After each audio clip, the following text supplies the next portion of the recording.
सब बहुत सारे प्रोडक्ट इम्यूनिटी के ऊपर बाजार में पड़े हैं, बहुत शोर है। ये प्रोडक्ट उन सबसे अलग कैसे है?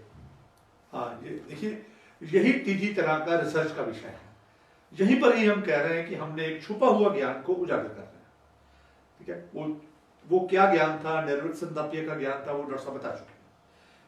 इसको अब मैं साधारण भाषा में, लोगों की भाषा में बताना चाहता हूँ। ये कोई ऑर्डिनरी प्रोडक्ट नहीं है। ये ट्रू नेक्टर जो है ना, जिसमें 6 मशरूम्स हैं, ये कोई ऑर्डिनरी प्रोडक्ट नहीं है। पर इस बात की समझ आपको तभी आएगी अगर आपको इम्यून सिस्टम का सिद्धांत पता हो। बिल्कुल सही। पर वो तो पढ़ाई का हिस्सा नहीं है। तो मैं थोड़ा सा इम्यून सिस्टम की जानकारी देना चाहता हूँ, वो भी साधारण भाषा में, साधारण लोगों को समझने के लिए। जैसे हमारे देश की 3 सेनाएं हैं, जल सेना है, थल सेना है, वायु सेना है, वैसे ही अब हमारे इम्यून सिस्टम, हमारे शरीर का अपना डॉक्टर है जो, उसकी 3 सेनाएं हैं।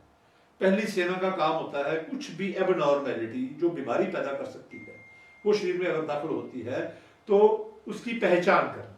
जैसे ही पहचान होगी उसने अलार्म रेज करना है। अलार्म को सुनकर दूसरी सेना एक्टिव होगी।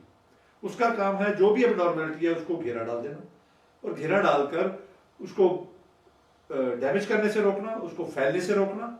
और फिर उसी घेरे के अंदर इंटेलिजेंट सेल्स भी हैं, बॉडी के अपने इम्यूनिटी के ही कंपोनेंट है। वो उस बीमारी का लेवल और टाइप डिसाइड करते हैं। और जैसे ही लेवल और टाइप डिसाइड हो गया, उसका सिग्नल दिया जाता है तीसरी सेना को। तीसरी सेना उसी लेवल और टाइप के हिसाब से अपने हथियार और अपने कमांडो लेकर उस घेरे में एंटर करके उस बीमारी का केमिकल ब्रेकडाउन करके बॉडी से बाहर निकाल देते हैं। तो ये है इम्यून सिस्टम का सिद्धांत। अब ये जो तीनों सैनिक हैं हमारे, पहचानने वाले, घेरा डाल के आइडेंटिफाई करने वाले और प्रोसेस करके बॉडी से बाहर निकालने वाले, ये तीनों सेनाओं के जो सैनिक हैं, ये टिश्यू में भी काम करते हैं, ये ब्लड में भी काम करते हैं, पेट्रोलिंग कर रहे हैं पूरे शरीर में, और ये बोन मैरो से भी ऑपरेट होते हैं। बोन मैरो में इनका हेडक्वार्टर होता है। अब हमें कोई एक प्रोडक्ट ऐसा चाहिए था जो हमारे ये तीनों सेनाओं के, तीनों सैनिकों के तीनों काम कर सके। टिश्यू में भी, ब्लड में भी, बोन मैरो में भी। हम चाहते हैं उनकी गिनती भी बढ़े जरूरत पड़ने पर, उनकी ताकत भी बढ़े और उनकी इंटेलिजेंस भी बढ़े, उनके पास अच्छे हथियार मिल जाए।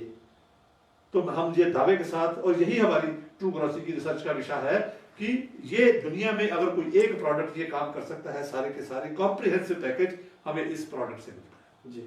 जिसके बारे में आयुर्वेद के जो रेफरेंस हैं वो डॉक्टर तेजवंत सिंह नड्डा आपको पहले ही बता चुके।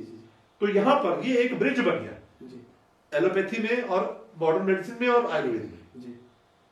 तो ये तीसरी तरह प्रोडक्ट कैसे अलग है? अब हम जब हमें ये इम्यूनिटी के तीनों सेनाओं के सिद्धांत पता चल गए, अब हम कंपेयर करते हैं इसको बाकी दूसरे रसायन से या दूसरे इम्यूनिटी प्रोडक्ट से।